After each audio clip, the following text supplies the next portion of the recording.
Marvel Ultimate Alliance 3 recently released its final DLC, which includes a story epilogue where the heroes go up against Doctor Doom, bringing the series full circle until the next game. So I think now is a good time to discuss the series and whether or not this latest entry takes place in the same continuity as the previous two games, or its predecessor series, X-Men Legends. But in order to tackle this subject, I'm going to need an Ultimate Alliance of my own. Alliance, assemble.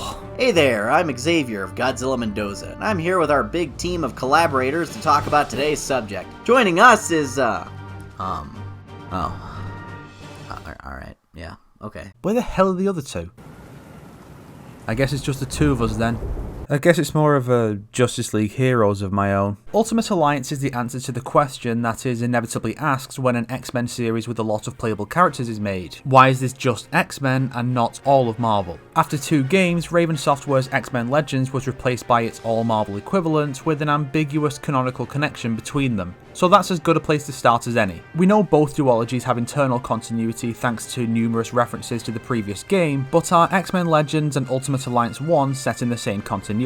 There aren't any solid pieces of evidence to say that they are, but there is one notable piece to suggest they aren't. Whether by choice or Marvel mandate, Raven Software's games tended to use the Ultimate Universe as the basis for its character designs. Not always, because, some of the Ultimate designs were kind of terrible, so they stuck to the main 616 designs for those characters, but the majority of playable characters and a lot of the NPCs use their Ultimate looks, like Captain America's helmet, or the little light bulb thingies in Thor's chest and he has no helmet. Soulless machine!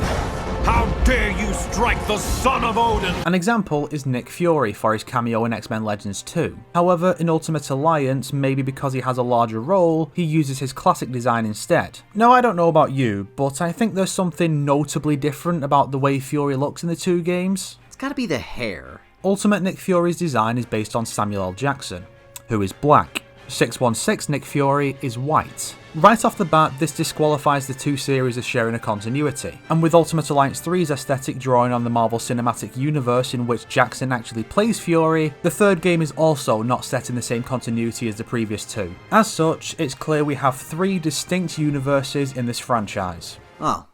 Well, that seems a little anticlimactic. Almost seems like a waste of a crossover. I procrastinated recording this script for 2 weeks for this? You may think that, but that's where I April Fool's you. You got bamboozled. This video was never about whether or not these games share a continuity. You really shouldn't lie to your audience. This video is actually about whether or not these games can share a continuity. So, we're just making stuff up? Yes.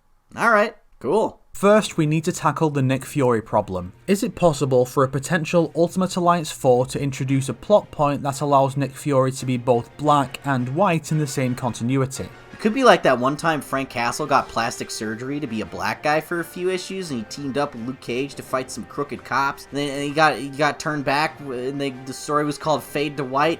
You remember that? Did you know Lois Lane did the same thing in the Silver Age? No, let's not. Instead, let's talk about Marcus. After the Avengers movie release, Marvel began taking steps to make the comics and every other piece of media more like the film so as not to confuse the normies, to the point that it got really bloody obnoxious. One such change was swapping out Nick Fury for a black alternative. If they'd waited a couple years, they'd probably have had Ultimate Fury survive Secret Wars while 616 Fury didn't, but they did this in 2013, so they went with this. Nick Fury has an illegitimate black son named Marcus Johnson.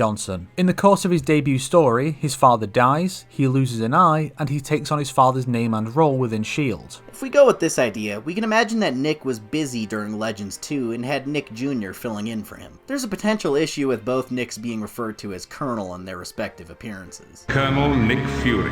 Colonel Fury! I'm sure some people within S.H.I.E.L.D. would object to Nick just giving his son his rank, but it's not too difficult to hand-wave away. Marcus has proven himself enough that Nick trusts him to fill in for him when needed, and the rest of S.H.I.E.L.D. trusts Nick when he's not doing shady stuff like invading a foreign nation of his own volition. And that brings us nicely to Ultimate Alliance 2. Thank you for that segue. But you're the one who wrote it. I don't have any control over my dialogue. In this game, Nick becomes the primary host for the Fold, the nanites that take control of everyone on Earth bar the Alliance in T'Challa's palace. It's entirely reasonable for Nick to retire after such a traumatic transformation and rehabilitation, leaving Marcus to take his place permanently before Ultimate Alliance 3. It sounds like it works, but you're fed again.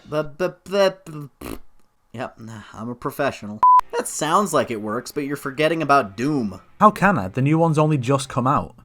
Alright, bad jokes aside, Dr. Doom is imprisoned by Odin at the end of the first Ultimate Alliance as punishment for stealing the All-Father's power. But he just shows up in the third game with no mention of any of that. And that, my friend, is where we look to the first game's DLC. Along with a Heroes pack, there was also a Villains pack that added Magneto, Sabretooth, Venom, and Doom to the playable roster. Raven liked to include unique interactions if certain characters were in the party when encountering certain NPCs and enemies, such as Captain America and the Winter Soldier. So, of course, they had to include one for Doom meeting Doom. If done, it's revealed that the villainous Doom is actually from the future, having come back and usurped Latveria from his past self, who joins the Alliance to reclaim his nation. So you're saying that future Doom is imprisoned by Odin, while present Doom takes his throne back?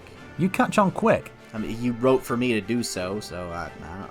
Okay. But there is one flaw with this theory. Doom's supposed death leading to Lucia von Barda's taking over Latveria, leading to the Secret War, leading to her retaliation, leading to the Civil War. Indeed, we can't just ignore that Doom's alleged death leads to everything that happens in Ultimate Alliance 2. However, there is a way to make it work. Raven like to end their games with setups for the next game. Legends 1 ends with Apocalypse making plans, which leads to Rise of Apocalypse. That game ends with a hint that Mr. Sinister sabotaged Apocalypse's machine and that the Pasty White Enforcer will be the main villain of the next game. What's with this unrelated Mortal Kombat footage, Chief? That never happened, of course, as Ultimate Alliance came next. That game ended with Galactus coming to Earth for revenge on the Alliance for their attack on him. The sequel moved to a different studio and adapted Civil War instead, but you can speak with Thor during the first act, and we learn that he played a key role in the fight with Galactus between games, but it's a tale for another day. It's left up to the player to imagine what transpired, so I like to imagine the fight with Galactus took the form of Marvel vs. Capcom 3 Fate of Two Worlds. Present Doom makes an alliance of villains and works with Albert Wesker to merge the two Earths, just as Galactus comes for revenge. Doom, Wesker, Dormammu and Akuma are made Galactus' heralds and are subsequently presumed dead once he is beaten, and the worlds are restored by the team of Thor, Dante and Chris Redfield. Doom and Dormammu survive, however, and go into hiding until they recover, just in time for Ultimate Alliance 3. That, actually makes an odd kind of sense. I'm glad you think so. I don't. You just wrote for me to say that. I think these script jokes are getting old now. Stop writing them then! Fine. In a way, both Doom's actions could be explained as a response to the nanite threat, similar to his attempts to use the power of an Infinity Stone and an Eternal against the next threat in the third game. This is pure fanfiction at this point, but imagine the Fold was a problem in future Doom's time. His attempts to obtain Odin's power and control the minds of everyone on Earth was a plan to keep the nanites from being created, or destroy them if they were. He was defeated and imprisoned, but present Doom discovered his notes on the matter. Thus, he sought a power from outside the Marvel Universe, forming an alliance with Wesker to obtain it and stop the Fold that way. This plan also failed, and Doom was no longer able to make plans. During the Secret War, Fury found the files and went underground to prepare, assuming the heroes wouldn't trust the claims of either Doom at this point. The Civil War broke out, and Fury couldn't stop the nanites from being made, so he simply made preparations to stop them from succeeding, which finally brought an end to the nanite threat and saved the future as Doom had always intended. Honestly, dude, that's not a bad theory, but I think you might be reading into things a little too much. What do you mean? Well, I mean, it's like how you get all pissed off and angry about the whole ruination of Sindel, and,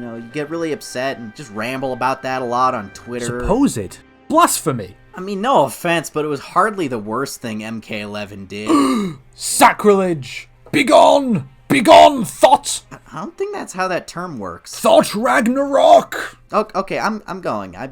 Just don't forget to check out my channel and support me on Patreon over here at Godzilla Mendoza. No, fuck you. You don't get to shill your stuff on my channel after that disgraceful language. Too late, already did. Mendoza!